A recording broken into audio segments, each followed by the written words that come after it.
Well, following the calamity of Mark Carney's cabinet in their first week, well, it looks like the prime minister is telling his cabinet ministers, stick to your knitting. Hello, I'm Adrienne Batra. With me are Brian Lilley and Lorrie Goldstein. Okay, so it was a disastrous first week of Carney's cabinet, with every single one of them just within hours of being appointed to cabinet came out and said something so idiotic and asinine that the prime minister had to come in and clean up much of that mess. By way of doing that over the weekend, of course, he had to say, no, there actually will be a federal budget later in the fall. And then this 7 point mandate letter that went out to all the cabinet, Brian, basically outlining to them, we have a plan, don't go freelancing, stick to your knitting. Yeah, it was fascinating that first week, and on Monday wrote a column where I really leaned into how we had to clean up after uh, Frankie Bubbles, his finance minister, Francois-Philippe Champagne, aka Frankie Bubbles, and that you had to put a cork in Bubbles, and probably going to be using Frankie Bubbles as the example of what not to do when they held their cabinet retreat, because look, you know. Champagne came out last week and said there won't be a budget. He was pressed Mhm. several times by reporters saying, well, what do you mean? He just kept saying, no, there's going to be a fall economic statement. That's good enough. Prime Minister Carney's in Rome at the inaugural mass for Pope Leo XIV and has to say to reporters, no, look, there will be a budget in the fall. And I'm of the opinion that they could actually bring it out in the spring, but he had to lay out the argument that Champagne didn't. And he laid out a very, sensible, solid argument for why they would put it off to the fall. You've got the NATO summit right after the House rises on June 23rd and 24th, and that will add, have financial implications for Canada in the budget. They're, going to be dealing with talks with the Americans, all these reasons. And you look at it and you say, okay, that makes sense. There's the grown-up answer that we weren't getting from Champagne. So yeah, this mandate letter lays out their seven priorities and tells them, don't go off script. Every we love when politicians go off script, but I was even talking to a provincial cabinet minister last week that I bumped into at the cafeteria at Queen's Park who couldn't believe how bad it was last Mhm. week. And they were laughing at their federal counterpart, saying that's a bad start to a new government. Well, Lori, I think so. Prime Minister Carney doesn't, as of now, it still doesn't have a chief of staff. They've got other sort of parliamentary roles put into place. There's got to be some caucus discipline, and there's got to be some cabinet wrangling. So I get there's some growing pains certainly there. But you could excuse that if the people that weren't put in the positions, most of the cabinet ministers put in the positions in which they are in, that came out and said really dumb things last week, have been there for some time. So they were freelancing. They were perhaps just exposing who they truly are and how they feel about the country and of certain public policy issues.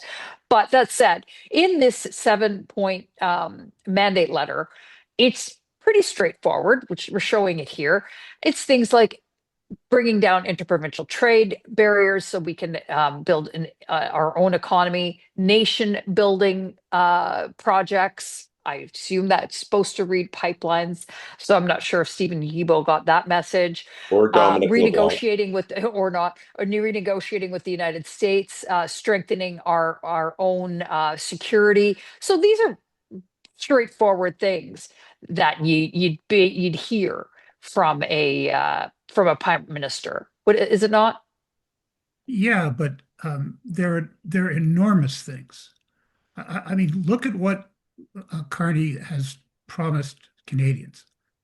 He is going to change fundamentally our relationship with the United States. That alone is a huge agenda item. Then we've got the housing. Then we've got making us a superpower in terms of conventional and clean energy. Um, uh, then we've got interprovincial trade and breaking those barriers, which we haven't done in decades. Then we've got to deal with productivity. Um, Canada has a very low record on productivity. And as you know, in the past decade of Liberal rule, our economy, our rate of economic growth was the slowest since the Great Depression, not the Great Depression of 1929. All those things are enormous. And in fairness to Mr. Carney, there are things that he's inherited. So in terms of the statement of the cabinet statement and the mandate, I understand it. He's the chairman of the board, and he's trying to get the board to focus rather than indulge themselves in their views often on areas that are not their concern. Mr. Guilbeault, you've enough to do in your new assignment. The Quebec economic, whatever he is, the Quebec and citizen. I don't know what he is. It's essentially heritage. Yeah, it's not natural resources, and it's not the environment. So as you said, Adrienne, stick to your knitting. Because if they don't, look, we wanted Pierre Poilievre and the Conservatives to win, but we also want Mark Carney to succeed because it's good. That's good for all Canadians. And right now, his problem isn't with people like us. It's with his own cabinet and his own caucus. And it's also interesting, of course, that when Stephen Harper imposed an iron will on his cabinet, who criticized him the most? The Liberals.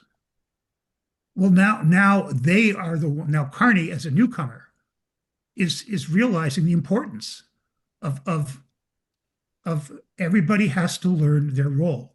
I speak for the government of Canada. You speak for your portfolio.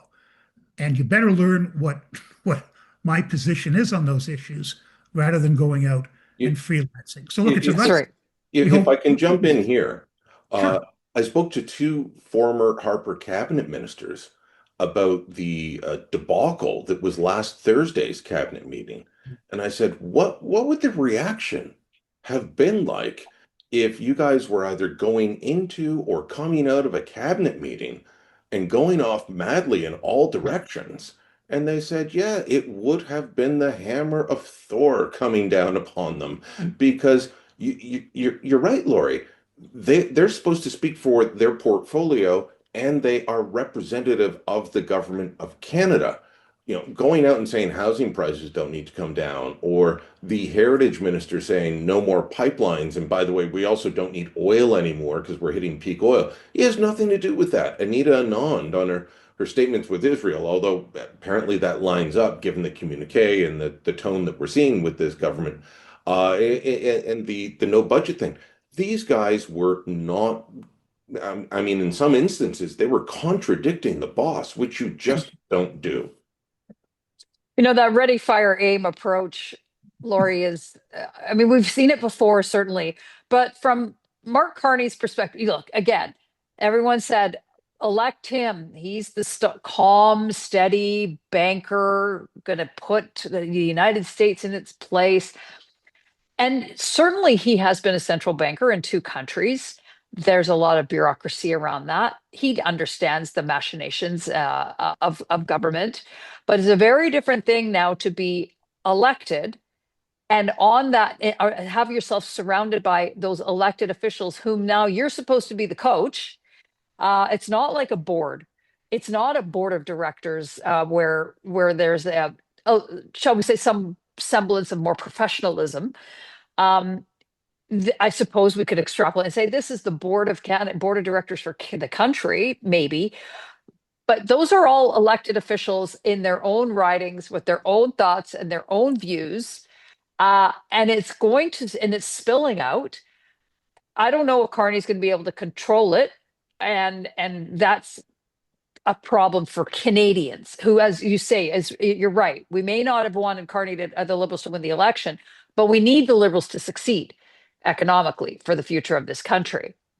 I think part of the problem is what elected Mr. Carney, and you just referred to it, that he was the best one to deal with the relationship with the United States, which is our most important relationship in the world and will continue to be. by using the rhetoric he did during the campaign, that relationship was fundamentally severed, and that we have to rebuild a new economic and military relationship from the ground up. And then we learned from President Trump, who's talking about this missile defense system called the Golden Dome, which would take aspects of Reagan's Star Wars, which was never developed, and Israel's Iron Dome, which protects from missiles. And he says, well, and Trump says, well, Canada wants in, right? First of all, why are we hearing this from the President of the United That's States? right. If we are going to involve ourselves in this, and I agree with it, by the way, North American security is absolutely important, both in terms of infiltration from terrorists and those things, and in the event of a war. I mean, let's be realistic. And so now his problem is doing what I think is a perfectly reasonable thing, which is to say to the United States, look, if you're developing this thing to protect you, we want to be within that umbrella. And Trump saying, of course we're going to do this, as we've always done it. We've always cooperated with Canada to ensure their defense as well as ours. But now there's going to be blowback from people who go, well, why are you dealing with this? Why are you getting involved with this, with these, war happy, trigger happy Americans? So that, and the reason they didn't tell us, I think, was because they realized their own supporters would criticize them for it. And that's bad. Yeah, and I think that's bring this home for us, Brian, an important point. We're finding out things from a throwaway line from President Donald Trump that could have significant impact to us as Canadians. And again, I agree. I think Canada should be part of the Golden Dome. I think that's a good thing. Yeah. But it's this weird sort of dance that they do. Well, we can't tell the public too much because then we don't want to look too cozy because we just did elbows up. It's all very bizarre. Little transparency. It's like finding out that the tariffs that they decided to reduce, suspend, or eliminate the tariffs on April 16th, 12 days before the election. That's right. Never mentioned it. It took effect May 7th, the day it was published in the Canada Gazette, which happens to be the day after Mark Carney went to visit Donald Trump at the White House. Just like with the tariffs, we're finding out this from outside sources. The government's not stepping forward and saying, yeah, we're interested in the Golden Dome.